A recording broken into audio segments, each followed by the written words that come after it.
గారిని వ్యక్తిగతంగా హననం చేయాలనేటువంటి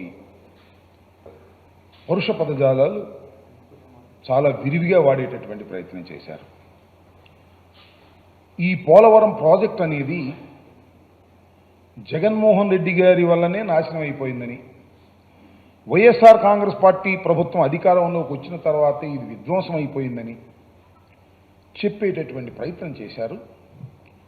దానికి సమాధానం చెప్పవలసినటువంటి బాధ్యత వైఎస్ఆర్ కాంగ్రెస్ పార్టీ తరపున, ముఖ్యంగా 2 సంవత్సరాల పైచిలకు ఇరిగేషన్ మంత్రిగా చేసిన నా పైన, పార్టీ పైన ఉన్నదని భావిస్తూ దానికి కొన్ని సమాధానాలు చెప్పేటటువంటి ప్రయత్నం నేను చేయదలుచుకున్నా.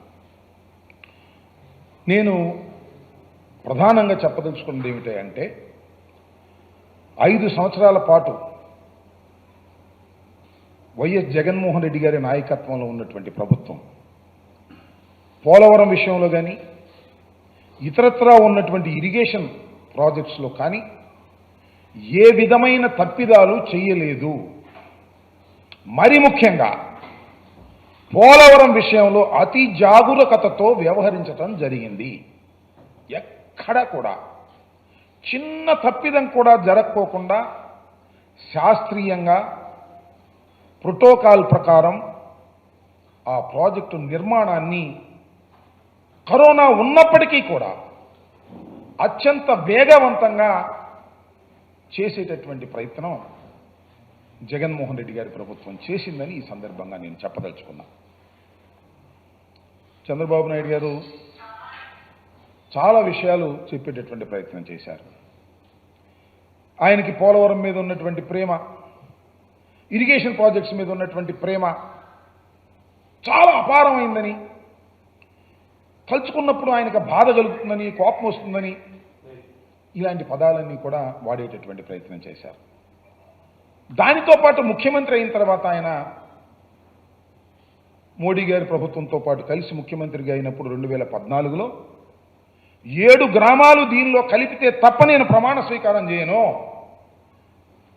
ఎందుకంటే Polavaram is such a project, Polavaram చాలా గొప్పది, పోలవరం జీవనాడి, అందువల్ల నేను కాన్స్టిట్యూషన్ డెడ్లాక్ వచ్చినా సరే నేను ప్రమాణ స్వీకారం చేయనని చెప్పి పట్టుబట్టి 7 గ్రామాలని మన ఆంధ్రప్రదేశ్కి కల్పించాను, సాధించాను, అలాంటి గొప్ప వ్యక్తిని అనేటువంటి మాట ఆయన చెప్పారు. నేను అడుగుతా ఉన్నా, నారా చంద్రబాబు నాయుడు గారు, మీరు 1995 నుంచి 2004 వరకు మీరు ఈ రాష్ట్రానికి ముఖ్యమంత్రిగా ఉన్నారు.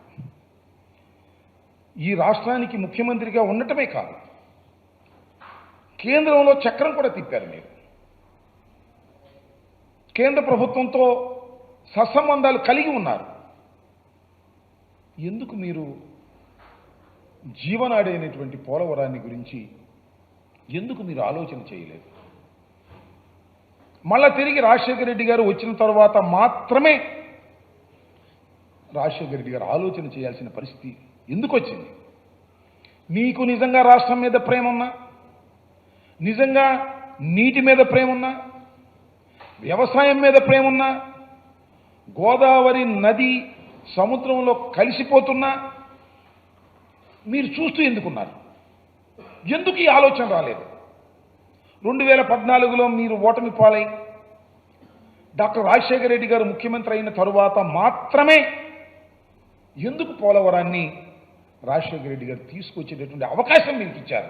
రాజశేఖర రెడ్డి గారి కన్నా ముందే మీరు ముఖ్యమంత్రి అయ్యారు కదా, మరి ఎందుకు మీరు ఆలోచన చేయలేదంటే దీన్ని బట్టి అర్థమవుతుంది ఏంటి, ప్రజలు కూడా అర్థమయ్యేది ఏంటి, మీకు అసలు పోలవరం మీద కానీ గోదావరి నది మీద కానీ అవగాహన లేదని నేను అనను. ఎందుకంటే మీరు వయసులో పెద్దవారు, 4వసారి ముఖ్యమంత్రిగా చేస్తున్నారు. శ్రద్ధ లేదు, ఆ ఆలోచన లేదు. ఇవాళ 7 గ్రామాలు తీసుకొచ్చి నేను కలిపేంత వరకు నేను విశ్రమించనని చెప్పేసి నేను మోడీ గారితో పంతం పట్టు కూర్చున్నాను, అందువల్ల 7 గ్రామాలు కలిశాయి అనేటువంటి మాట మాట్లాడుతున్నారు. రాజశేఖర రెడ్డి గారు లేరు. ఆయన ఎంత శ్రమ చేశాడో ఆయన చెప్పుకోవడానికి ఆయన లేడు. నువ్వు 7 గ్రామాలు కలిపినందుకే చాలా గొప్పగా చెప్తున్నావు. రాజశేఖర రెడ్డి గారు ఎన్ని అనుమతులు తీసుకొచ్చాడు పోలవరం ప్రాజెక్టు కేంద్రంతో మాట్లాడి. 1, 2 అనేకమైన అనుమతులు 2005 నుంచి నిర్మాణ సంస్థల అనుమతి తీసుకొచ్చాడు, పర్యావరణ అనుమతులు తీసుకొచ్చారు, వన్యప్రాణ రక్షణ అనుమతులు తీసుకొచ్చారు, పునరావాస ప్రణాళిక కావాల్సిన అనుమతులు తీసుకొచ్చారు, పాపికొండల వన్యప్రాణ రక్షణ కేంద్రం మళ్లింపునకు అనుమతి తీసుకొచ్చారు. ఇట్లా 1 కాదు 2 కాదు, చాలా క్లిష్టమైనటువంటి అనుమతులు. క్లిష్టమైనటువంటి అనుమతులన్నీ కూడా ముఖ్యమంత్రిగా ఉండి కేంద్రంతో మాట్లాడి అనేక సార్లు ఢిల్లీ వెళ్ళి విజిట్ చేసి ఎంపీలతో కూడా కలిసి లైజాన్ చేసి అన్ని అనుమతులు తీసుకొచ్చినటువంటి మహానుభావుడు డాక్టర్ వైఎస్ రాజశేఖర రెడ్డి గారు. నేను ఎందుకు చెప్తున్నానంటే, డాక్టర్ వైఎస్ రాజశేఖర రెడ్డి గారు కలలు గన్నటువంటి ప్రాజెక్టుది ఆయన టైంలోనే నిర్మాణం ప్రారంభమైంది. కాలువలు తవ్వారు, లెఫ్ట్ అండ్ రైట్ కెనాల్స్. సరే, నీకు అవకాశం వచ్చింది, నువ్వు చేసేటువంటి అవకాశం వచ్చింది, నువ్వు అధికారంలోకి వచ్చావు. నేను ఇక్కడ అడుగుతా ఉన్నా, ఇంకా చాలా వివరంగా కూడా నేను చెప్పాల్సినటువంటి బాధ్యత నాకుంది. ఆయన అంటున్నాడు, నా కడుపు మండిపోయింది, నా కోపం వచ్చింది. మాకు చాలా బాధేస్తుంది నువ్వు చెబుతున్నటువంటి అసత్యాలు చూస్తున్నప్పుడు, నువ్వు జగన్మోహన్ రెడ్డి గారి మీద వ్యక్తిత్వ హననానికి పాల్పడుతున్నప్పుడు, రాజకీయాలకు పనికిరానటువంటి జగన్మోహన్ రెడ్డి గారు ముఖ్యమంత్రి అయ్యి దీన్ని సర్వనాశనం చేసేశాడు అనేటువంటి ఒక అపవాదు వేస్తున్నప్పుడు పదే పదే పదే పదే జగన్మోహన్ రెడ్డి గారిని దూషించాలనే ప్రయత్నం చేస్తున్నావు. నాకు అర్థమవుతుంది ఎందుకు దూషించాలని ప్రయత్నం చేస్తున్నావు. నాకు అర్థమవుతుంది ఎందుకు దూషించాలని ప్రయత్నం చేస్తున్నావంటే, జగన్మోహన్ రెడ్డి గారు అంటే భయం. మళ్ళా జగన్మోహన్ రెడ్డి గారు ఈ రాష్ట్రంలో ఒక బలమైన శక్తిగా తయారవుతాడనేటువంటి ఒక భయం, ఆయనకి 40% ఓట్ల శాతం ఉందనేటువంటి భయం. మీరు ముగ్గురు కలిసినా కేవలం 56% మాత్రమే వచ్చాదనేది నీకు తెలుసు కాబట్టి మళ్ళా జగన్మోహన్ రెడ్డి గారు మళ్ళా ఇంతై అంతై ఒటుడంతై అన్నట్టుగా రాబోయే కాలంలో పెరిగిపోతాడు. కాబట్టి నువ్వేం చేయలేవు, కాబట్టి నువ్వు ఇచ్చిన వాగ్దానాలను నిలబెట్టుకోలేవు. కాబట్టి సందు దొరికింది, శ్వేతపత్రం, పోలవరం, జగన్మోహన్ రెడ్డి గారు సర్వనాశనం చేశాడు, ఆంబోతు అంటాడు. మళ్ళా నన్ను ఆంబోతు అనేటువంటి మాట మాట్లాడాడు. నన్నే అనుకుంటున్నా మరి, ఎందుకంటే ఒక అనేవాడు కదా. నీకు ముఖ్యమంత్రి అయ్యారు కానీ ఇంకా గౌరవం పెరగాల్సింది, ఇంకా అహం పెరిగినట్టుగా ఉంది. పట్టుకొని ఆంబోతు అనేటువంటి కార్యక్రమం చాలా విజువల్స్ కూడా వేశారు. నేను గత ప్రెస్ మీట్లో ఒక మాట చెప్పాను, పోలవరం చాలా సంక్లిష్టమైంది, అర్థం కాదు అంత తేలిగ్గా, నాకు కూడా అర్థం కాలేదు అనేటువంటి మాట. ఎస్, దానికి ఇప్పటికీ కట్టుబడి ఉన్నాను. చంద్రబాబు నాయుడు గారు అదేసి ఆనందపడతాను, నవ్వుతున్నావు, అందుకని కామెంట్ చేస్తున్నాను నేను. అదేసి నువ్వు నవ్వుతున్నావు, అది విజువల్ వేసి రాంబాబు గారికి అన్నాడని నవ్వి చూడు ఎగతాళి అయిపోయింది. ఎగతాళి కాదు, it is very very complicated project. అది అంత తేలిగ్గా అర్థం కాదు, నాకు అర్థం కాలేదు. తర్వాత అర్థం చేసుకున్నాను, అర్థం చేసుకున్న తర్వాత నిర్ణయాలు తీసుకున్నాను. I have studied a lot. 2 సంవత్సరాల కాలంలో నాకు వచ్చినటువంటి అవకాశంలో చాలా స్టడీ చేసి ఒక నిర్ణయానికి వచ్చినటువంటి వ్యక్తిని అని చెప్పడం కోసం చెప్పినటువంటి మాటని మీరు వేసుకొని ఆనందపడేటువంటి కార్యక్రమం చేస్తున్నారు. జగన్మోహన్ రెడ్డి గారిని కూడా వేసి ఇదిగో పూర్తి చేస్తా అన్నాడు, చేయలేదు, చూడండి అని నవ్వుతున్నావు. నీ పక్కన అంతా కూడా నీ తాబేదారులు, నీ సమ్మతీయులు అందరూ నీకు సంబంధించిన మీడియా వాళ్ళు పెట్టుకుని వాళ్ళతో క్వశ్చన్లు ఎంచుకుని.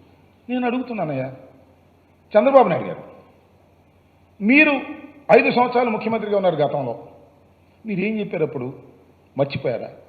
ఒకసారి వేయండి అయ్యా.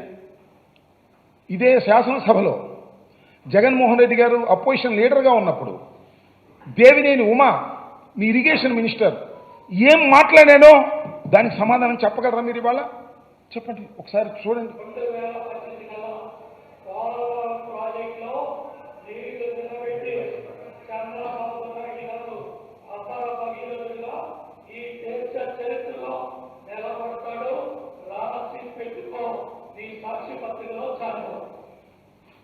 ఈ రాసి పెట్టుకో అన్న ఆయన లేడు ఇప్పుడు. ఇంకో ఆయన వచ్చాడు పక్కన, ఇరిగేషన్ మంత్రి గారు, పచ్చ చొక్కా వేసి కూర్చున్నాడు. నిమ్మల రామానాయుడు గారు బాగా స్టడీ చేసే మనిషే. నేను శాసనసభలో కూడా చూసి ఆపోజిషన్లో ఉన్నప్పుడు ఆయన ఏం మాట్లాడలేదు. ఇవాళ ఇరిగేషన్ మంత్రి గారు ఎందుకు మాట్లాడలేదు? కానీ ఒకటే, ఆయనకి ఇంకా అర్థం కాల. అర్థం చేసుకుంటాడు. నేను చెప్పాను చాలా క్లిష్టమైంది, అర్థం కాదు అని.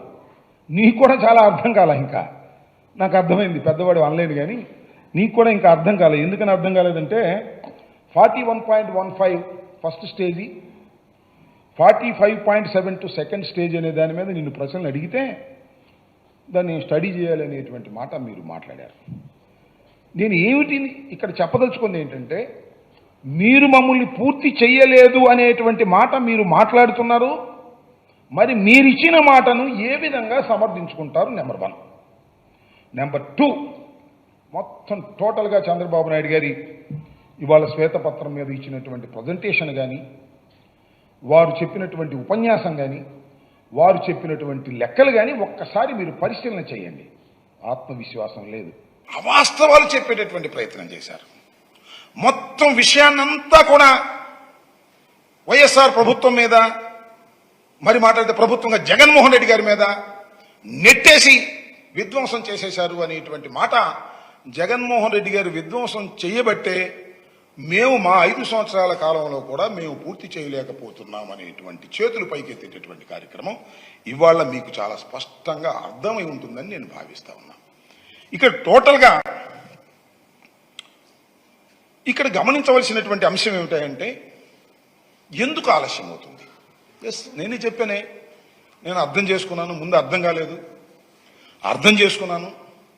అర్థం చేసుకుని జగన్మోహన్ రెడ్డి గారి దగ్గరికి వెళ్ళి ఇది ఆలస్యం అవుతుందని చెప్పాను. తర్వాత నేను కూడా చెప్పాను. కారణం ఏంటి? మీరు చేసిన తప్పిదాల వల్లనే ఇవాళ ఈ ప్రాజెక్టు సర్వనాశనం అయ్యింది అని ఖచ్చితంగా నిరూపించగలని మనవి చేస్తున్నా. మా మీద నెట్టేయటం కాదు, ఇవాళ మీరు అధికారంలో ఉన్నారని. ఖచ్చితంగా మీరు చేసినటువంటి తప్పిదాల వలన, ప్రోటోకాల్ మీరు ప్రారంభించకపోవటం వలన, ప్రయత్నం చేయకపోవటం వలన, ముందు కట్టవలసింది వెనక కట్టవలసింది ముందు కట్టడం వలన ఇవాళ ఈ పరిస్థితి ఏర్పడింది. ఎవరన్నా నిపుణుల్ని కనుక్కోండి, మీ దగ్గర నిపుణులు ఉన్నారు కనుక్కోండి. రహస్యంగా పిలిచి డైరెక్ట్గా అడగరు. కానీ నారాయణ రెడ్డి గారని ఆయన ఈఎన్సీ ఉన్నాడు, వెంకటేశ్వరరావు గారని సలహాదారుడు ఉన్నాడు. వాళ్ళిద్దరికి బాగా తెలుసు. వాళ్ళని పిలిచి అడగండి గదిలోకి. అయ్యా ఏంటి అసలు వాస్తవం ఏంటి చెప్పండి అని అడగండి. మీకు చెప్పడానికి భయపడతారు వాళ్ళు. ఎందుకంటే మీరు 4వసారి ముఖ్యమంత్రిగా కాబట్టి ఉన్నారు కాబట్టి వాళ్ళని అడగండి, చెప్తారు ఎందుకు జరిగిందో, డయాఫ్రామ్ వాళ్ళు ఎందుకు కొట్టుకుపోయిందో. It's a very simple issue. మేమేమీ చేయలేదు, కాలయాపన చేశాం. నేను మనవి చేస్తున్నా, మేము అద్భుతమైన పురోగతిని ఈ 5 సంవత్సరాల కాలంలో అనిల్ గారు ఉన్నప్పుడు కానీ నేనున్నప్పుడు కానీ పురోభివృద్ధిని తీసుకొచ్చినటువంటి వ్యక్తులమని కూడా మనం చిత్తశుద్ధిగా డాక్టర్ వైఎస్ రాజశేఖర రెడ్డి గారు కలలు కన్నటువంటి ఈ ప్రాజెక్టుని పూర్తి చేయాలనే తపనతో పనిచేశాం తప్ప బిల్లులు చేసుకుని డబ్బులు కాజేయాలని పనిచేయలేదు. గుర్తుపెట్టుకోండి. నేను కొన్ని ప్రశ్నలు అంతకు ముందు అడిగాను, ఇప్పుడు కూడా అడుగుతాను. ఇవాళ కాబట్టి ఏంట్లే ఆ రాంబాబు ఆంబోతు వాడికి చెప్పేది అనుకోకుండా చెప్పే ప్రయత్నం చేయండి. మీ చిత్తశుద్ధిని పరిశీలించుకోండి. నారా చంద్రబాబు నాయుడు గారు, నేను ఒకటే అడుగుతా ఉన్నా ఇవాళ, ఇంకా చూపిస్తాను మీకు కావాలిస్తే. అయ్యా చంద్రబాబు నాయుడు గారు, రాష్ట్రం విడిపోయింది, దురదృష్టం. హైదరాబాద్ లాంటి మహాపట్టణం మనకు రాలేదు. అందువల్ల కేంద్రంలో ఉన్నట్టు కాంగ్రెస్ ప్రభుత్వం ఏం చేసింది? పోలవరం అనేది జీవనాడి రాజశేఖర రెడ్డి గారు ప్రారంభించారు. రాజశేఖర రెడ్డి గారు ప్రారంభించినప్పుడు దాని కేవలం అదేదో సింపుల్గా 2,000 కోట్లు 3,000 కోట్లతో అయిపోయేది. ఇప్పుడు పెరిగింది. కాబట్టి ఈ ప్రాజెక్టును ఒక రాష్ట్ర ప్రభుత్వం పూర్తి చేయలేదు కాబట్టి వారికి ఒక తాయిలం ఇద్దాం అని, ఇది జాతీయ ప్రాజెక్ట్, కేంద్ర ప్రభుత్వమే ప్రతి పైసా ఇచ్చి పూర్తి చేసి మీకు ఇస్తుంది అని విభజన చట్టంలో పెట్టారు. అవునా కాదా చెప్పండి. ఇది అంటే ఏమిటి ఈ ప్రాజెక్టు? పోలవరం అనేటువంటి ఒక అద్భుతమైన ప్రాజెక్ట్ తెలుగు రాష్ట్రానికి, ముఖ్యంగా ఆంధ్రప్రదేశ్కి జీవనాడి లాంటి ప్రాజెక్ట్ పూర్తి చేసేటటువంటి బాధ్యత ఎవరిది? ప్రతి పైసా కేంద్రానిది. పునరావాసం కానీ, రీహాబిలిటేషన్ కానీ, వాటర్ కాంపోనెంట్ కానీ, విద్యుత్ కాంపోనెంట్ కానీ ప్రతిదీ కూడా కేంద్ర ప్రభుత్వమే చేసి ఇవ్వాలి. ఇది కదా చట్టం, అవునా కదా? ఎందుకు మనం కట్టాల్సి వచ్చిందబ్బా? చంద్రబాబు నాయుడు గారు 2014లో మీరు ముఖ్యమంత్రిగా ప్రమాణ స్వీకారం చేశారు. 7 గ్రామాలు కలపకపోతే నేను ప్రమాణ స్వీకారం చేయను అన్నారు, కలిపారు. 14 నుంచి 17 వరకు అసలు ఎందుకు ఈ నిర్మాణంలో ముందుకెళ్ళలేదు? 16 తర్వాత ఎందుకు ముందుకెళ్లారు? కేంద్ర ప్రభుత్వం దగ్గర నుంచి ఈ ప్రాజెక్టు మీరు ఎందుకు తీసుకున్నారు అని నేను చాలాసార్లు అడిగాను. కేంద్ర ప్రభుత్వం చేయవలసినటువంటి పోలవరం అనే జాతీయ ప్రాజెక్టుని రాష్ట్ర ప్రభుత్వం ఎందుకు నిర్మించాలని తలపెట్టింది? ప్లీజ్ సమాధానం చెప్పండి చంద్రబాబు నాయుడు గారు. రాష్ట్ర ప్రజలకు సమాధానం చెప్పండి. మీరు అధికారంలో ఉన్నప్పుడు చేసినటువంటి గొప్ప పని చరితాత్మకమైన తప్పిదం. నెంబర్ 1, చరితాత్మకమైన తప్పిదం. ఎందుకు చేశారండి మీరు? ఇక్కడ ఒక ప్రశ్న అడుగుతా. కేంద్ర ప్రభుత్వం ఏముందంటే నీతి ఆయోగ్, రాష్ట్ర ప్రభుత్వం మేము చేస్తామని అడిగింది అందుకని ఇచ్చామన్నారు. చంద్రబాబు నాయుడు గారు ఏం చెప్పారు తెలుసా అసెంబ్లీలో? అప్పుడు కేంద్ర ప్రభుత్వం మన తీసుకోమంది, అందువల్ల మేము తీసుకున్నాం అన్నాడు. ఇంతవరకు నాకు అర్థం కాలేదు. నారా చంద్రబాబు నాయుడు గారు 13, 14 రేట్లు పేరునే చేసేస్తామని 16 తీసుకున్నారు. 16ని కేంద్ర ప్రభుత్వం రాష్ట్ర ప్రభుత్వం చేయవలసిందిగా ఇచ్చింది. ఏ రేట్ల ప్రకారం? 16వ సంవత్సరంలో రేట్ల ప్రకారం కాదు, 13, 14 రేట్లు. ఏంది కక్కుర్తి? వాళ్ళు చేసిన దాన్ని నువ్వు చేస్తూ రేట్లు కూడా వెనకటి రేట్లు వేసుకున్నావు. ఏంటి కక్కుర్తి? ఏమి లేదు. కక్కుర్తి అంతా కాంట్రాక్టర్ నీ సొంత వాళ్ళని పెట్టుకోవాలని, సొంత వాళ్ళని పెట్టుకుని దానిలో డబ్బులు కాజేయాలి అనేటువంటి, కరప్షన్ చెయ్యాలనేటువంటి ఒక దురుద్దేశమైన ఉద్దేశం. ఇది మా మీద రుద్దేటటువంటి ప్రయత్నం చేస్తున్నారు మీరు.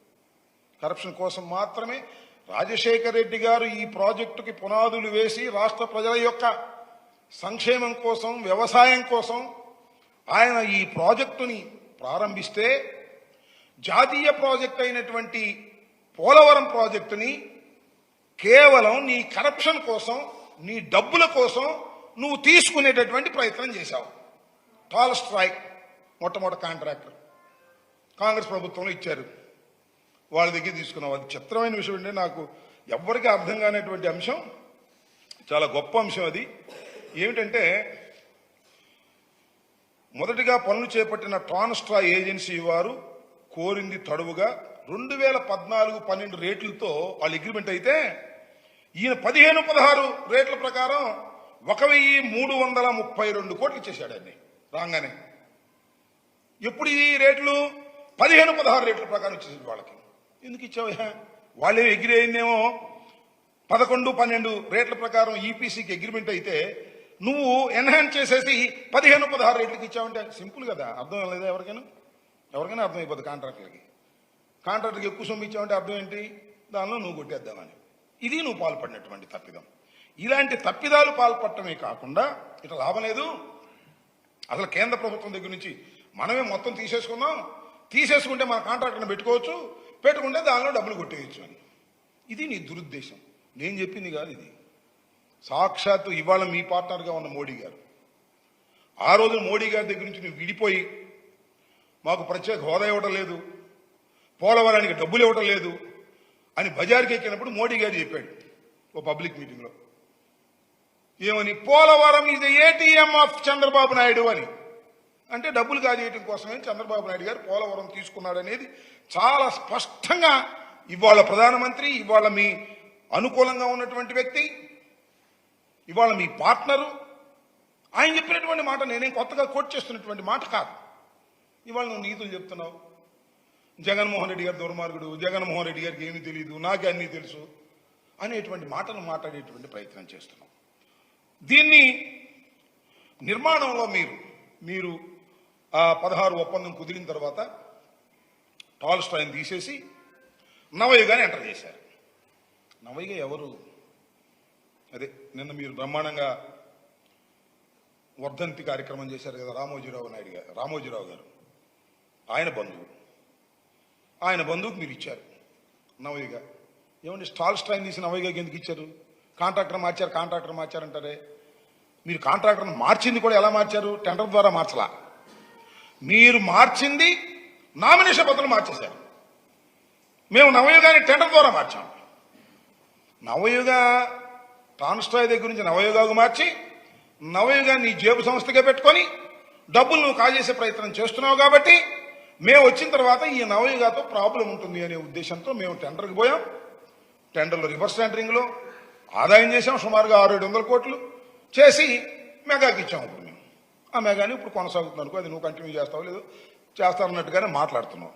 ఇది అక్కడి నుంచి నువ్వు టాల్స్టాయ్ దగ్గర నుంచి నవయుగాకు మార్చవచ్చు, కానీ నవయుగ దగ్గర నుంచి మాత్రం ఇంకోటి మార్చడానికి వీల్లేదు. ఇది చాలా తప్పిదం. దీనివల్ల నాశనం అయిపోయింది. మా రామోజీరావు గారి బంధువుకి మీరు లాగేసుకున్నారు కాబట్టి ఇది సర్వనాశనం అయిపోయింది అనేటువంటి మాట మీరు మాట్లాడుతున్నారు. సర్వనాశనం అయిపోయింది ఎందుకంటే నిర్మాణంలో వ్యూహాత్మక తప్పిదాలు మీరు చేశారు. I will prove it. దాన్ని మనస్ఫూర్తిగా చెప్పగలను. అబద్ధం ఆడవలసినటువంటి అవసరం మాకు లేదు. మేమేమి దీన్ని ఏటీఎంగా ఉపయోగించుకోవాలనేటువంటి ప్రయత్నం మేము ఎప్పుడు చేయబోం కూడా. వ్యూహాత్మకమైన తప్పిదాలు మీరు చేశారు. అవి ఐ విల్ ఎక్స్ప్లెయిన్. అయితే మేమేం చేయలేదు, ఓ చేతులు కట్టు కూర్చున్నాం 4 సంవత్సరాలు అనేటువంటి మాట మాట్లాడుతున్నారు. పైగా మాకు 2 సంవత్సరాలు కరోనా అయినా వడివడిగా పనులు చేసే కార్యక్రమం చేశాం. ఇవాళ నేను మీకు కొన్ని అర్థమయ్యే విధంగా, సామాన్యులకు కూడా అర్థమయ్యే విధంగా కొన్ని పిక్చర్స్ ఇక్కడ చూపిస్తాను. మీరు దయచేసి చూడవలసిందిగా కోరుతున్నాను. 2019 మార్చిలో స్పిల్వే స్థితి 2019 మార్చిలో అంటే మీరు అధికారం నుంచి దిగి వెళ్ళిపోయే రోజున తీసేయమ్మా. This is the called spillway. మొన్న మేము పూర్తి చేసిన తర్వాత చంద్రబాబు నాయుడు గారు దీని మీద వెళ్ళాడు. This is the spillway. Jaganmohan Reddy గారు అధికారంలోకి వచ్చి ప్రమాణ స్వీకారం చేసే రోజుకి చంద్రబాబు నాయుడు గారి నిర్మాణం స్పిల్వే ఇది. దీనిలో ఇంకో కామెడీ కాదు, వాస్తవం. అదేంటి 32,315 ఏం మీటర్సు వేసి ఇక్కడ కాంక్రీట్ వేసి మేము గిన్నీస్ బుక్ రికార్డు సాధించామని చెప్తున్నారు. మీరు చూశారు కదా, ఇందాక కూడా చంద్రబాబు నాయుడు గారు చెప్పారు, రోజు చెప్తా ఉంటారు. ఆ కాంక్రీట్ ఏమీ లేదు. ఈ స్పిల్వే ఎలాగే ఉంది. ఇది ఇక్కడ నుంచి ఇక్కడ దాకా కాంక్రీట్ వేసారు. క్యూబిక్ మీటర్స్ ఎన్ని? 32,315 క్యూబిక్. పెద్ద టెక్నికల్ గా పెద్ద ఏమైనా తీసుకురావడం, మట్టితో వేసేయడం అంతే. టక ఇంజన్లు పెట్టేసారు, టక వేసేసి గిన్నీస్ బుక్ రికార్డ్ అని బిల్ చేసేసుకున్నారు. It's not a critical work. Critical work అంటే ఇక్కడ నుంచి పైది. ఇది వేసేసి ఏది ముందు వాటర్ పడితే ఆ గుంటలు పడుకోకుండా ఉండేందుకు పెద్ద కాంక్రీట్ ప్రతి స్పిల్వే ముందు వేస్తారు. దాన్ని 32,315 క్యూబిక్ మీటర్స్ ఒక్క రోజుతో ఒక్కసారిగా వేసి గిన్నీస్ బుక్ రికార్డు సాధించామని చెప్పుకునేటువంటి ప్రయత్నం చేస్తున్నారు. ఇది మీరు ఆ రోజున ఇది నది డైవర్షన్. ఇంకా డైవర్షన్ కంప్లీట్ కాలా. చూశారుగా ఎట్లా ఉందో నది. నెక్స్ట్ మేము పన్నులు మీరిస్తే మేము సుమారుగా ఇది మొత్తం పూర్తి చేశాం. ఏమంటే ఆ బొమ్మకి తేడా చూశారుగా. చంద్రబాబు నాయుడు గారు చూడండి ప్లీజ్, ప్రజలు కూడా చూడండి. వాళ్ళు 72%, 73% అయితే మేమేమి చేయలేదంట. 4 చూడండి ఎంత క్లియర్గా మేము చేసామో. ఇవన్నీ ఎలా నిర్మాణం చేసామో. నది డైవర్షన్ అయిపోయింది. ఇంకో ఫోటో చూపిద్దామా. నెక్స్ట్ ఇదిగో. This is the total this is the approach channel, this is the spin channel, spillway, this the spill channel. ఆ తర్వాత మరో ఇంకొక ఛానల్ ఉంది. ఇది ఇక్కడ మీ అందరికీ నేను చాలా వివరంగా ఇక్కడ వివరించేటటువంటి ప్రయత్నం చేస్తాను. కొద్దిగా క్రిటికల్, ఇది అర్థం చేసుకోవాలి అందరూ కూడా. చంద్రబాబు నాయుడు గారు ఇక్కడే చాలా పెద్ద తప్పిదం చేశారు ఆయన ప్రభుత్వంలో. దానివల్లనే ఇవాళ ఇలాంటి ఇబ్బందులన్నీ కూడా వచ్చాయి. ఇవాళ చంద్రబాబు నాయుడు గారు కూడా నా హయాంలో నేను పూర్తి చేయగలుగుతాను అని గుండె మీద చేయి వేసుకునే పరిస్థితి లేదు. ప్రతి సోమవారం వెళ్ళి నేను అక్కడ రివ్యూ చేస్తాననే పరిస్థితి కూడా లేదు. దానికి కారణం వైఎస్ఆర్ ప్రభుత్వం 5 సంవత్సరాలు కాదు, జగన్మోహన్ రెడ్డి గారు అంతకంటే కాదు. దానికి కారణం తెలుగుదేశం ప్రభుత్వం ఉన్నప్పుడు వారు చేసినటువంటి వ్యూహాత్మక తప్పిదాల వలన ఇవాళ ఈ పరిస్థితి ఏర్పడిందని నేను మనవి చేస్తున్నాను. మీరు ఇక్కడ చూసినట్లయితే ఈ ఈసీఆర్ఎఫ్ డ్యామ్ కింద డయాఫ్రమ్ వాల్ ఉంటుంది. Diaphragm wall, this is called coffer dam, ఎగువ coffer dam. This is called దిగువ కాఫర్ డ్యామ్. ఇది స్పిల్వే. ఇంకోసారి వెనక్కి వెళ్ళే మళ్ళీ వద్దు, మళ్ళీ వెనక్కి ముందుకురా. నెక్స్ట్ ఇది ఒకసారి చూసినట్లయితే ఇది నది డైవర్షన్ కాకముందు, అదే ఇందాక చూపించిన దాని మీద వరద వస్తే ఈ రకంగా ఉంది. నీళ్ళు ఇటు నుంచి ప్రవహించే పరిస్థితి లేదు, అంతా దెబ్బలుగా ఉంది. చూసారు కదా, నది డైవర్షన్ కంప్లీట్ కాలి. ఇంకా ఇదంతా తవ్వాలి, నది తవ్వాలంటే. నెక్స్ట్ ఇది చూడండి. ఇప్పుడు ఎప్పుడైతే స్పిల్వే కంప్లీట్ కాలేదో, ఎప్పుడైతే నది డైవర్ట్ కాలేదో, డైవర్షన్ అంటే ముందు అప్రోచ్ ఛానల్, తర్వాత స్పిల్ ఛానల్, తర్వాత మరొక ఛానల్, ఈ 3 చేసిన తర్వాత వెళ్ళాలి. This is upper coffer dam. ఆ నది ఎప్పుడైతే వరద వచ్చిందో, వరద వచ్చినప్పుడు ఒకసారి వెనక్కి వెళ్ళాము, కొద్దిగా ఇంకొద్దిగా వెనక్కి. నది ఇది కంప్లీట్ కాలేదు కాబట్టి, ఇది కంప్లీట్ అయిపోతే ఓకే. ఇప్పుడు మేము గేట్లు పెట్టేశాం, మేము ఉన్నప్పుడే గేట్లు పెట్టాం. ఇప్పుడు నది డైవర్ట్ అయిపోతుంది. ఎంత వరద వచ్చినా సరే ఈ స్పిల్ ఛానల్ మీద, అప్రోచ్ ఛానల్ మీద, పైలట్ ఛానల్ గుండా వెళ్ళి నదిలో కలిసిపోతుంది మళ్ళా. ఇది అప్పటికి ఇది కంప్లీట్ కాలా. ఏ రకంగా ఉంది ఇందాక చూపించా కదా, ఆ రకంగా ఉంది. మళ్ళీ వెనక్రమ్మ, మళ్ళీ ముందుకురా, ఇంకా ముందుకురా. సో అప్పుడు అటు వెళ్ళకపోవటం వల్ల ఈ గ్యాప్ నుంచి నీరు వచ్చింది. నీరు వచ్చేసి ఇక్కడ ఉన్నటువంటి డయాఫ్రమ్ వాల్ వేసేశారు. ఆ డయాఫ్రమ్ వాల్ దెబ్బతింది. ఇది అసలు విషయం. మీరు ఇవి పూడ్చకపోవడం వలనే, ఇది పూడ్చకపోవడం వలనే డయాఫ్రమ్ వాల్ దెబ్బతింది. ఇది జగన్మోహన్ రెడ్డి గారు చేసిన తప్పిదం, మూర్ఖత్వం అనేటువంటి మాట చంద్రబాబు నాయుడు గారు మాట్లాడారు. ఇక్కడ మీరందరూ గమనించాల్సింది, చంద్రబాబు నాయుడు గారికి తెలిసే చెప్పారులే, అక్కడ అందరూ కూడా ఉన్నారు కదా, నేను ఎవరు తెలిసిన ఎక్స్పర్ట్స్ అందరూ ఉన్నారు అక్కడ, చీఫ్ ఇంజనీర్లు, ఏఎన్సీలు అందరూ ఉన్నారు. తెలిసి చెప్పినటువంటి తప్పిదం. ఈ 2 పూడిస్తే ఏమవుతుంది? నది ఇటు డైవర్ట్ కానప్పుడు నదిలో నీళ్లు ఎగదన్నుతాయి. నదిలో నీళ్లు ఎగదన్నితే, నేను గతంలో చెప్పాను, ఎప్పుడు చెబుతున్నాను, ఈ నది పైభాగంలో 54 గ్రామాలు ఉన్నాయి. నది ఎగదంటే మొత్తం మునిగిపోతాయి, గ్రామాలు మునిగిపోతాయి, గ్రామాలు కొట్టుకుపోతాయి, హ్యూమన్ లాస్ జరుగుతుంది. అందువలనే ఈ గ్యాప్ లైట్ పెట్టారు. దీని అప్పుడు మమ్మల్ని పోవడమంటాడు. ఎప్పుడు పుడుస్తాం మేము? స్పిల్వే కంప్లీట్ అయిపోయిన తర్వాత, స్పిల్ ఛానల్ కంప్లీట్ అయిపోయిన తర్వాత, అప్రోచ్ ఛానల్ కంప్లీట్ అయిపోయిన తర్వాత, అప్పుడు నదిని మొత్తాన్ని డైవర్ట్ చేసిన తర్వాత మనం ఈ 2 పూర్తి చేసామనుకో, ఇంకా పైకి వెళ్ళవు నీళ్లు, హాయిగా ఇటప్పుడు పోతాయి. కమాన్ ఇప్పుడు మళ్ళా వెనకనమ్మా.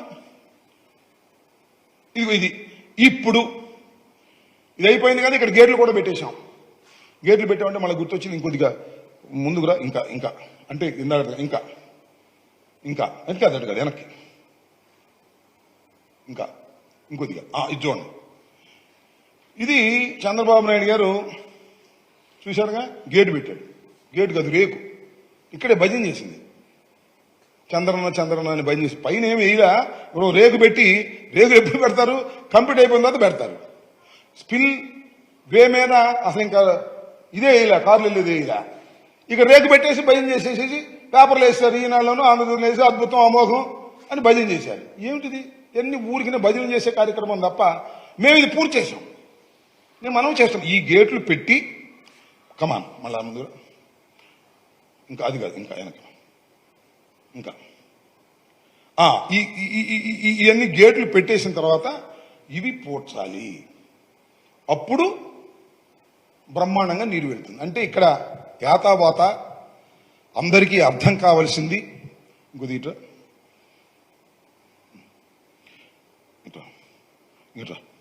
ఇంకెనక యాతావాత అందరికీ అర్థం కావాల్సింది యాతావాత అందరికీ అర్థం కావాల్సింది ఏమిటంటే కామన్ సెన్స్ పాయింట్, లోతుగా ఆలోచిస్తే అర్థమయ్యే పాయింట్, ప్రోటోకాల్ పాయింట్, వ్యూహాత్మకం అంటే ఏమిటి అంటే ఫస్ట్ ఆఫ్ ఆల్ ఈ నదిని డైవర్ట్ చేయటం కంప్లీట్ అయిపోయిన తరువాత మాత్రమే, మరొకసారి చెప్తున్నా, ఈ నదిని కంప్లీట్ గా డైవర్ట్ చేయటం అయిపోయిన తర్వాత మాత్రమే, అంటే స్పిల్ ఛానల్, దాని దిగువనున్న ఇంకొక ఛానల్, అలాగే అప్రోచ్ ఛానల్, ఈ రెండు కూడా కంప్లీట్ చేసి ఇది కూడా కంప్లీట్ చేసి నదిని డైవర్ట్ చేసి, ఇప్పుడు గేట్లు ఉన్నాయి చక్కగా నదిని డైవర్ట్ చేస్తున్నాం.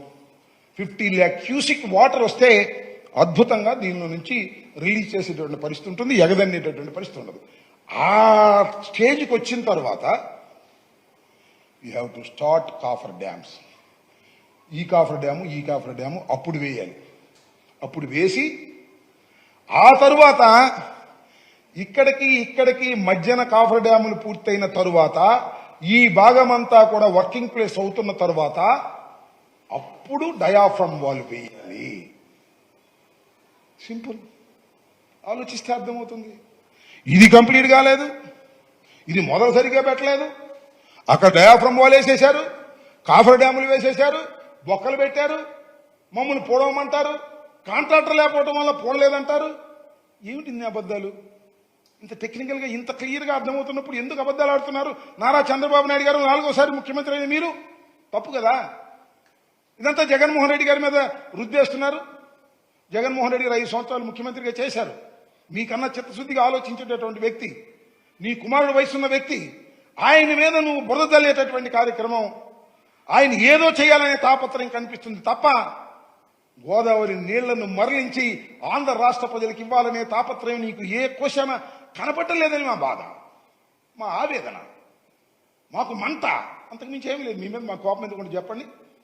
ఇలా ఈ కాఫర్ డ్యాములు ఇవన్నీ కూడా పూర్తి చేయకోకుండా వాళ్ళు వేసి మేము ఇన్ని చేసామే. నేను చెప్తున్నా, ఇది మేము పూర్తి చేశాం, ఛాలెంజ్ చేసి చెప్తున్నా, ఇది మేము పూర్తి చేశాం, ఇది మేము పూర్తి చేశాం. అయితే ఇక్కడ ప్రాబ్లం ఏంటంటే డయాఫ్రమ్ వాల్ దెబ్బతిందని ఇంతవరకు కనుక్కోలేకపోయారు అన్నాడు. డయాఫ్రమ్ వాల్ దెబ్బతిందని ఎవరు కనుక్కుంటారండి? ఎక్స్పర్ట్ ఎవరు లేరు. డయాఫ్రమ్ వాల్ భూమిలో ఉంటుంది. కొట్టు ఒకసారి పోయి డయాఫ్రమ్ వాల్ పైన వెనకెళ్ళు కాదు, ఇటు చివరికి రా. This is diaphragm wall. ఇది డయాఫ్రమ్ వాల్. ఇదిగో ఈ ముక్కలుగా దెబ్బతిన్నట్టు కనపడింది. ఇది ఇక్కడే పైకి కనపడుతుంది. పైకి కనపడితే దెబ్బతిందని ఎట్లా చెబుతాం? లోపల ఏం జరిగింది? చాలా 100 మీటర్లు, 200 మీటర్లు, 300 మీటర్లు ఎంత లోతుందో తెలియదు మనకి. దీన్ని ఎవరు చెప్పాలి? ప్రభుత్వం ఎవరు చెప్తారు? మనిషి చచ్చిపోతే మనిషి చచ్చిపోయాడని చెప్పలేము, డాక్టర్ చెప్పాలి. కాబట్టి దీని ఎక్స్పర్ట్స్ రావాలి. అందువల్ల NHPC, national development power corporation వాళ్ళు వచ్చి వాళ్ళు ఏదో విద్యుత్ తరంగాలు పంపించి ఒక 6 నెలలు టెస్ట్ చేసి అప్పుడు చెప్పారు డయాఫ్రమ్ వాల్ దెబ్బతిందండి, పలానా పార్ట్లో దెబ్బతింది. దాన్ని అక్కడ మీరు ఆ పార్ట్లు బాగు చేసుకుంటారో లేకపోతే మీరు ఇంకొక డయాఫ్రమ్ వాల్ ప్యారలల్గా వేసుకుంటారో NHPC, నేషనల్ పవర్ కార్పొరేషన్ వాళ్ళు ఢిల్లీ నుంచి వచ్చి వాళ్ళు దాన్ని టెస్ట్ చేసి గత సంవత్సరం క్రితం చెప్పారు. అప్పుడు దాకా దెబ్బతినిపోయిందని అనుకోవచ్చు తప్ప సర్టిఫికెట్ లేదు. ఇది పరిస్థితి. ఇంకొక ప్రమాదకరమైన అంశం ఏంటంటే చంద్రబాబు నాయుడు గారు చేసినటువంటిది ఇంకొద్దిగా ఇంకా గరమ్మ సరే, ఇది మొత్తం ప్రాజెక్ట్ అనుకోండి. ఇదేమో diversion of the river, original river ఇది, డైవర్షన్ రివర్ ఇది, ఇది కాఫర్ డ్యాములు, ఇది డయాఫ్రమ్ వాల్. ఇది మీకు క్షుణ్ణంగా చూస్తే ఒకసారి అర్థమవుతుంది. నేను పదే చెప్తున్నా, సామాన్యుడికి అంత తేలిగ్గా అర్థమయ్యేటటువంటి అంశం కాదు. ఫస్ట్ రమ్మ. సో ఇది టోటల్గా మేము చేసినటువంటి కార్యక్రమం. ఇక్కడ ఇక్కడ గైడ్ బండ్ అని ఒకటి వేసాం. అదేంటంటే అది మొన్న కుంగింది. సరే, అదే పెద్ద ప్రమాదకరమైంది కాదు. డైవర్షన్ ఆఫ్ వాటర్ వస్తున్నప్పుడు దీని మీద లోడ్ పడకోకుండా ఒక గైడ్ బండ్ వేయమన్నారు. అది కూడా లేటెస్ట్గా మొన్న 2000 మేము అధికారంలోకి వచ్చిన తర్వాత చేయబడినటువంటి డిజైన్ అది. దాన్ని వేయటం జరిగిందనమాట. అదేదో కొద్దిగా కుంగింది, అదేం పెద్ద డేంజరస్ ఇష్యూ కాదు. ఇది టోటల్గా అందరూ అర్థం చేసుకోవాల్సినటువంటి అంశం. నేను మరొకసారి మనవి చేస్తున్నా, 5 సంవత్సరాల పాటు జగన్మోహన్ రెడ్డి గారు ఉన్నటువంటి ప్రభుత్వం పోలవరం విషయంలో కించిత్తు కూడా తప్పు చేయలేదు. తొందరగా పూర్తి చేయాలని తాపత్రయపడలేదు. ప్రోటోకాల్ ప్రకారం పూర్తి చేయాలని తాపత్రయపడింది.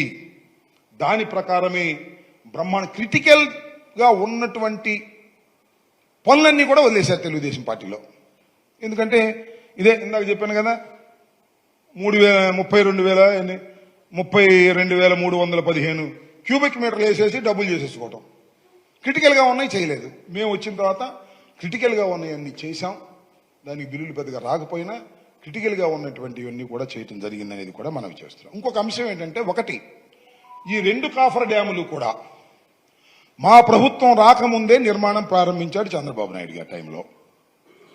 వాటి గ్యారంటీ పీరియడ్ కేవలం 3 సంవత్సరాలు, లేదంటే 3.5 సంవత్సరాలు. ఇప్పుడు ఎన్నాళ్ళు అయిపోయింది? మేము 5 సంవత్సరాలు ఉన్నాం. అంతకుముందు 1 సంవత్సరం క్రితం ప్రారంభించారు, 6 సంవత్సరాలు అయిపోయింది. అందువల్ల సీపేజ్ విపరీతంగా వస్తుంది. దీనిలోకి సీపేజ్ వస్తుంది ఇటు నుంచి అటు నుంచి. ఈ సీపేజ్ని తోడి వేయడానికి కోటాను కోట్ల రూపాయలు ఖర్చు అవుతుంది. సీపేజ్ తోడేయాలి ఈ గ్రౌండ్లో ఉండాలంటే. సీపేజ్ రాకోకుండా ఉండాలంటే 3 సంవత్సరాల్లో పూర్తి చేయాలి. 3 సంవత్సరాల్లో పూర్తి చేయాలంటే డయాఫ్రమ్ వాళ్ళు వేసే 3 సంవత్సరాల ముందే వేయాలి. వీళ్ళేమో అసలు ఈ స్పిల్వే కంప్లీట్ కాకుండానే డయాఫ్రమ్ వాళ్ళు వేసేశారు, కాఫర్ డ్యాములు వేసేశారు. కాఫర్ డ్యాంలో కొన్ని భాగాలు బొక్కలు పెట్టేశారు. ప్రోటోకాల్ అంతా కూడా భిన్నంగా చేశారు.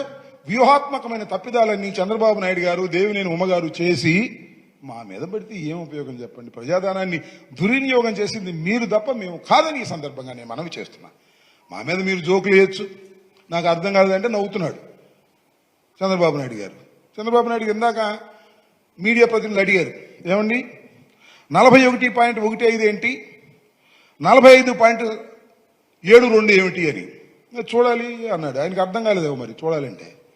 సింపుల్, 41.15 ఎత్తున ఫస్ట్ ప్రాజెక్ట్ కంప్లీట్ అవుతుంది. 41.15కు నీరు నిలబెడతారు, గ్రావిటీ ద్వారా పంపిస్తారు. ఆ తరువాత ప్రాజెక్ట్ అంతా పరిశీలించిన తర్వాత second stage of the project is 45.72కు నీళ్లు పెడతారు. ఇక్కడ వచ్చిన ప్రాబ్లం ఏంటంటే 41.15కి రీహాబిలిటేషన్ కానీ భూసేకరణ కానీ ఒక పద్ధతిలో ఉంటుంది.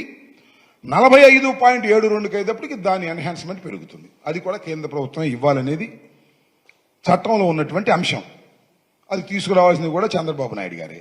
ఈ 2 స్టేజీల్లో మాత్రమే మేమున్నా, చంద్రబాబు ఉన్నా, మరొకళ్ళున్నా 41.15ని ఫస్ట్ ఫేజ్లోను, 45.72ని సెకండ్ ఫేజ్లోను పూర్తి చేయడం జరుగుతుంది ప్రాజెక్టు. అది ఎన్ని సంవత్సరాలు పడుతుంది అనేది విషయాన్ని పక్కన పెడితే ఎవరున్నా అదే చేస్తారు. చంద్రబాబు నాయుడు గారు ఉన్నా, మేమున్నా. దాన్ని పోయినసారి మా మీద వ్యంగ్యంగా 41.15కే మీరు పరిమితం అయిపోయారు తెలంగాణకు భయపడి అనేటువంటి పిచ్చి మాటలు మాట్లాడేటటువంటి ప్రయత్నం తెలుగుదేశం వారు చేశారు. ఇది చాలా దురదృష్టకరమైనటువంటి పరిణామం. చంద్రబాబు నాయుడు గారికి మరొక మాట ఈ సందర్భంగా నేను చెప్తున్నా, మీరు చేసినటువంటి తప్పిదాలు అప్పుడు ఇప్పుడు ఒకటే. ఒకటి, నెంబర్ 1, స్పిల్వే కంప్లీట్ కాకోకుండా, స్పిల్ ఛానల్ కంప్లీట్ కాకోకుండా, అప్రోచ్ ఛానల్ కంప్లీట్ కాకోకుండా, నది డైవర్షన్ కంప్లీట్ కాకోకుండా కాఫర్ డ్యాములు ప్రారంభించి డయాఫ్రమ్ వాళ్ళు పూర్తి చేయటం నెంబర్ 1 చరితాత్మక తప్పిదం.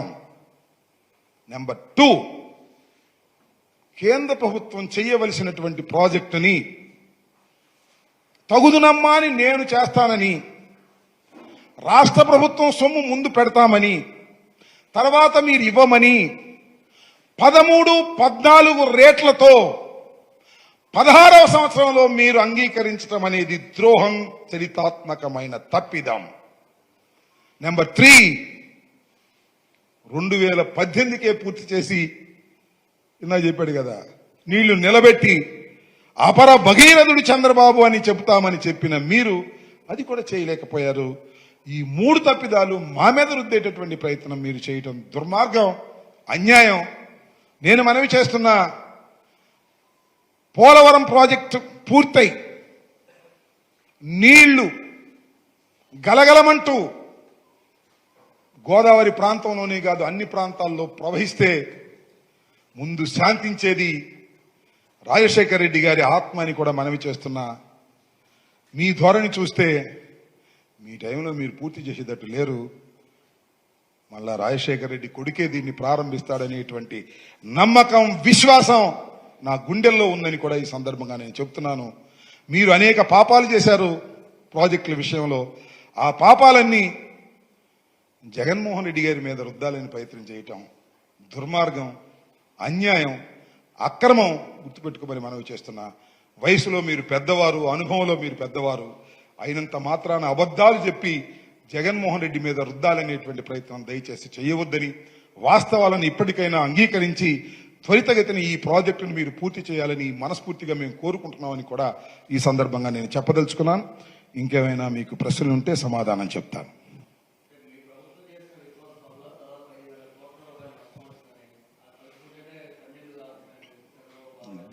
దానికి చెప్పాను కదా, ఇక ఆయన ఎన్ని నాటకాలైనా ఆడటానికి సిద్ధంగా ఉన్నాడు ఆయన. నేను దానికి అన్నిటి కూడా వివరంగా మీకు చెప్పాను. మేము ఏ విధమైన తప్పిదము జరగలేదు. According to protocol we have completed everything. దానిలో ఏ విధమైన సందేహం లేదు. దానిలో పైగా ఇంకొక అంశాన్ని నేను ఇక్కడ చెప్పదలుచుకున్నా. గోదావరి నది అనేది ప్రతి సంవత్సరం బ్రహ్మాండంగా వరదలు వచ్చేది. అదేమి కృష్ణానదిలాగా ఒక సంవత్సరం వరద రాకోకుండాను, ఒక సంవత్సరం వరద వచ్చినా కూడా కిందకు నీళ్లు రాకుండా పైన ప్రాజెక్టులు లేవు. ఎవ్రీ ఇయర్ వస్తుంది వరద, మామూలు రాదు వరద. ఒక్కోసారి భయంకరమైన వరద వస్తుంది. అందువల్లనే 550 lakh క్యూసిక్స్ వాటర్ని దీని నుంచి ఇందాక చంద్రబాబు నాయుడు గారు చెప్పారులే, మన అదన్నీ చరిత్రలో ఒకటే. ఇది అత్యంత పెద్ద స్పిల్వే, ప్రపంచంలోనే పెద్ద స్పిల్వే. 50 లక్షల క్యూసిక్ వాటర్ని ఎట్ ఏ టైం రిలీజ్ చేస్తుంది కిందకి. ఇలాంటి స్పిల్వే ఎక్కడా లేదు, ప్రపంచంలోనే ఎక్కడా లేదు. వైవిధ్యం కలిగినటువంటి నది ప్రవహించవలసింది ఇటు, కానీ నది డైవర్ట్ చేసి ఈ రకంగా తీసుకొచ్చి ఇక్కడ స్పిల్వే కట్టడం జరిగింది. ఇది ఒక ప్రత్యేకమైనటువంటి పరిస్థితిలో జరిగింది అనేది చాలా క్లియర్గా చెప్పాను కదా. ఆయన చెప్పిందంతా ఇక అదంతా తెలిసిందే. ఈ స్పిల్వే గొప్పది, ఇది బ్రహ్మాండమైంది, బోళ్ళంత మంది పనిచేస్తుంది, ఇవన్నీ మామూలే. వైవిధ్యం కలిగిన ప్రాజెక్టు అనేక సార్లు చెప్పాం, ఇప్పుడు చెబుతున్నాం. దానిలో ఏ విధమైన సందేహం లేదు. మరొక్కసారి చెప్తున్నా, నాకు అర్థం కాలేదంటే ఎగతాళి చేస్తున్నారు ఆయన చంద్రబాబు నాయుడు గారు కూడా.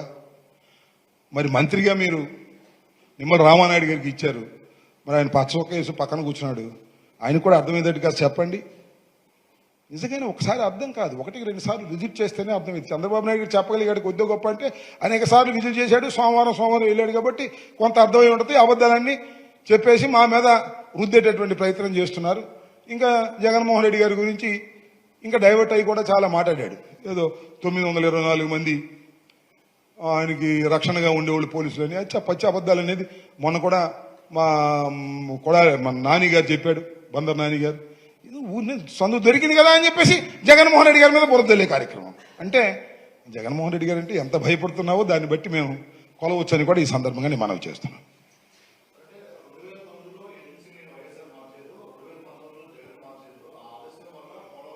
రెండు 2009లో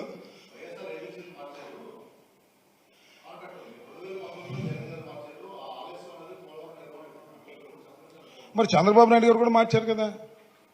టాల్స్టాయ్ నుంచి ఎందుకు వచ్చారు దీనికి, నవయుగాకి ఎందుకు మార్చారు చెప్పండి. ఆయన మారిస్తేనేమో అది రైటు. అది కూడా నేను ఇంకోటి మనవి చేస్తున్నా, ఆయన మార్చింది కూడా నామినేషన్ పద్ధతుల్లో మార్చాడు. మేము రివర్స్ టెండరింగ్లో మార్చాం. ఓపెన్గా మార్చబట్టే స్పిల్వే పూర్తిగా మార్చబట్టే డయాఫ్రమ్ వాళ్ళు కొట్టుకుపోయారు, మోకాలకి బోడిగుండికి పెట్టినట్టుగా. అసలు స్పిల్వే కంప్లీట్ కాకుండానే కాఫర్ డ్యాములు వేసి డయాఫ్రమ్ వాల్ వేసేసి ఇంత రాద్ధాంతం చేసి ప్రోటోకాల్ పాటించుకోకుండా అదేమంటే ఆంబోతు వస్తాడనేటువంటి మాటలు. ఏం మాటలు ఇవి నాకు అర్థం కాల. చిత్తశుద్ధిగా చెప్తున్నా, గుండె ధైర్యంతో చెప్తున్నా. ప్రోటోకాల్ భిన్నంగా ప్రవర్తించింది మీ ప్రభుత్వం. అందువల్లనే వాళ్ళ పోలవరం ఈ స్థితికి వచ్చింది. ఇది నమ్మండి ఆంధ్ర రాష్ట్ర ప్రజానీకం. ఎప్పుడైనా ఛాలెంజ్ గా చెప్తారని కూడా ఈ సందర్భంగానే మనవి చేస్తున్నా. దానిలో ఏ విధమైన సందేహము లేదని కూడా ఈ సందర్భంగానే చెప్పదలుచుకున్నా.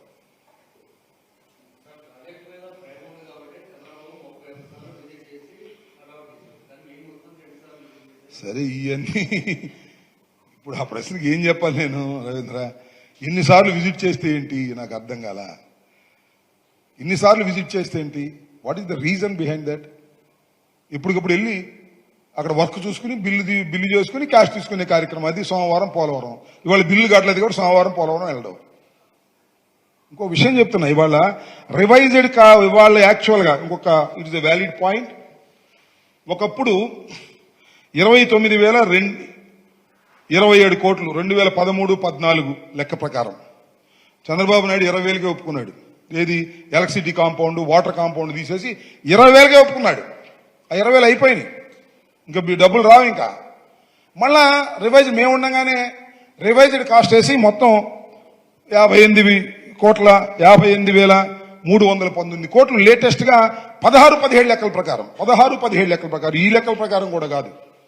దాన్ని రివైజ్డ్ ఎస్టిమేషన్ కాస్ట్ ఎస్టిమేషన్ వాళ్ళు 47,726కి యాక్సెప్ట్ చేశారు. ఇది కేబినెట్ ఆమోదిస్తే తప్ప పైసా రాదు అక్కడికి. మేము అక్కడ దాకా తీసుకెళ్ళాం, కేబినెట్ దాకా తీసుకెళ్ళాం. కేబినెట్ ఆమోదిస్తే తప్ప మళ్ళా పైసా రిలీజ్ కాదు, వర్క్ జరగదు. మరి రిలీజ్ అయితే కదా వర్క్ చేసేది. నవయుగా చేసినా, లేకపోతే స్టాల్ స్ట్రై చేసినా, లేకపోతే మెగా చేసినా రిలీజ్ కావాలి కదా డబ్బులు. ఇప్పుడు డబ్బులు అయిపోయినాయి. ఇది 20,000 కోట్ల రూపాయలు అయిపోయినాయి. 13-14 రేట్ల ప్రకారం, 16-17 రేట్ల ప్రకారం ఇప్పుడు 47,000 కోట్ల రూపాయలు వాళ్ళు రిలీజ్ చేయాలి లేటెస్ట్ గా. అవి కూడా ఇప్పుడు 14-17 రేట్లు అవుతుంది కదా. ఇప్పుడు ఎక్కడ ఉన్నాం మనం? సో ఇప్పుడు కాలం పెరుగుతున్న కొద్దికి రేట్లు పెరుగుతూ ఉంటాయి. సిమెంట్ ధర పెరుగుతూ ఉంటుంది, ఐరన్ ధర పెరుగుతూ ఉంటుంది, కూలి ధర పెరుగుతూ ఉంటుంది. సో ఎవరు చేయలేరు. పెరుగుతున్న దానికి అనుగుణంగా మనం మళ్ళా కేంద్రాన్ని వెళ్ళి బాబు అయ్యా అని అడుక్కోవాలి. కేంద్రాన్ని బాబు అయ్యా అనుకోవాల్సిన కర్మ మనకేంటండి? అది కేంద్ర ప్రభుత్వం చేయవలసినటువంటి ప్రాజెక్ట్ కదా. నువ్వెందుకు తీసుకున్నావు అంటే దానికి సమాధానం లేదు. వాళ్ళు ఇచ్చారు, నేను తీసుకున్నాను అంటాడు. వాళ్ళేమో ఆయన అడిగాడు, మేము ఇచ్చామంటారు. ఏంది మాట్లాడటం? ఏం కితలా బిది? నాకు అర్థం కాల. సో దిస్ ఆర్ ఆల్ ఏ డబ్బులు గేము. మోడీ గారు చెప్పింది కరెక్ట్. ఏటీఎం లాగా చంద్రబాబు వాడుకోవడానికి ప్రయత్నం చేశాడు. ఇవాళ సోమవారం వెళ్ళడు, బిల్లులు కావు, ఏటీఎం కాదు కాబట్టి సోమవారం వెళ్ళడం. మళ్ళా బిల్లు రెడీ అయితే సోమవారం వెళ్ళి ఆ కొలతలు చూసుకుని మళ్ళీ డబ్బులు తీసుకునే కార్యక్రమం చేస్తారనేది నా అభిప్రాయం.